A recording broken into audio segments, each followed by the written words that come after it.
Hello friends, welcome to the story time. और आज की कहानी का शीर्षक है ईश्वर सब देख रहा है। एक जंगल में एक साधु महात्मा रहा करते थे। उनकी ख्याति दूर दूर तक कई राज्यों में फैली हुई थी। लोग उनसे ज्ञान और समझदारी की वजह से उनसे प्रभावित होकर बहुत दूर दूर से उन्हें खोजते हुए इस जंगल में आ जाया करते थे। एक दिन दो युवक इन महात्मा की खोज में इस जंगल में आ पहुँचे, जहाँ एक बड़े ही सुंदर रमणीय स्थल पर महात्मा अपना गुरुकुल बनाकर रहा करते थे। वे दोनों ही इन महात्मा को अपना गुरु स्वीकार कर उनसे शिक्षा प्राप्त करना चाहते थे। महात्मा कई युवकों को शिक्षा दे चुके थे, लेकिन वे किसी भी युवक को शिक्षा देने से पहले उसकी कसौटी किया करते थे, अर्थात उसे कसौटी पर कसा करते थे।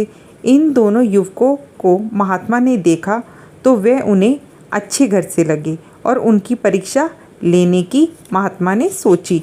महात्मा ने दोनों युवकों से कहा कि मैं तुम्हें अपना शिष्य जरूर बना लूँगा, लेकिन उसके लिए तुम्हें मेरी एक शर्त पूरी करनी पड़ेगी।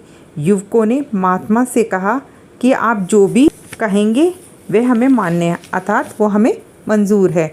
महात्मा ने गुरुकुल के कमरे में रखी दो कबूतरों की मूर्तियाँ लाकर दोनों युवकों को एक एक थमाते हुए कहा, इन कबूतरों की मूर्तियों को तुम जीवित कबूतर ही मानो और तुम्हें ये करना है कि जब तुम्हें कोई देख ना रहा हो तब तुम्हें इन कबूतरों की गर्दन मरोड़ देनी है। जब तुम ऐसा करने में सफल हो जाओ तो मेरे पास चले आना। दोनों युवकों ने अपने अपने कबूतरों को ध्यान से देखा। दोनों ही कबूतर बहुत सुंदर थे और उन पर अच्छे से रंग और आकृतियाँ बनी हुई थी। दोनों के मन में ख्याल आया कि इतनी आसान और सरल परीक्षा से गुरुजी हमें क्या सिखाना चाहते हैं।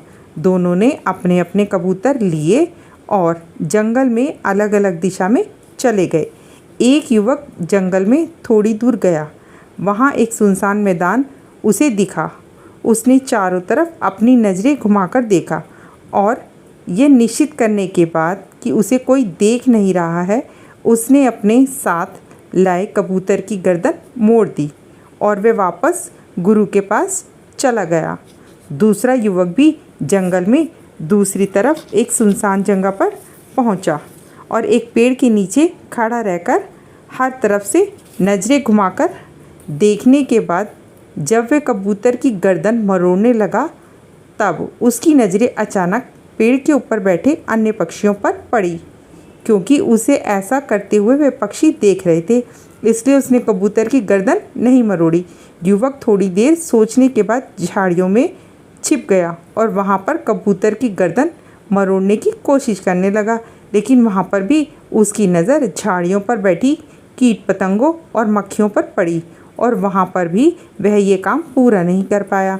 फिर कुछ सोचने के बाद युवक ने एक ज़मीन में बड़ा सा गड्ढा बनाया और उसमें उतरकर कबूतर की गर्दन मरोड़ने लगा।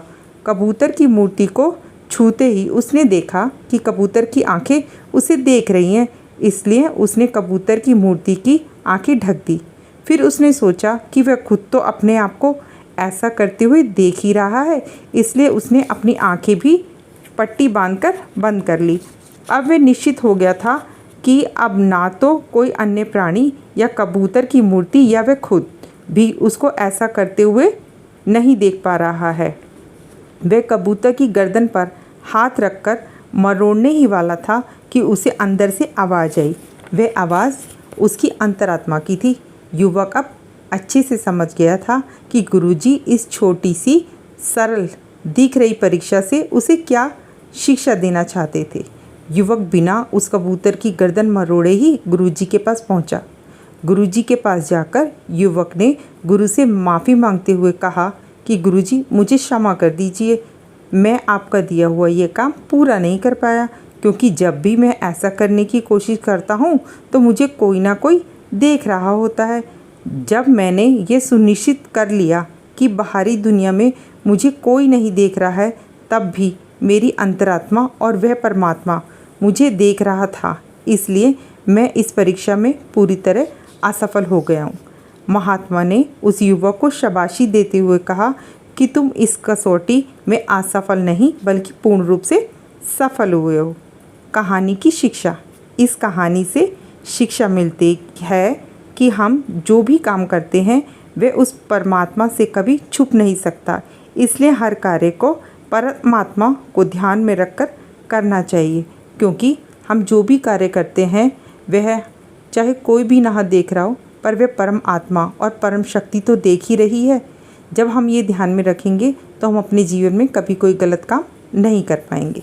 कहानी पसंद आई? अगर हाँ तो प्लीज़ मेरे चैनल को लाइक कीजिए, शेयर कीजिए, कमेंट्स कीजिए और मेरे चैनल को सब्सक्राइब करना ना भूलें।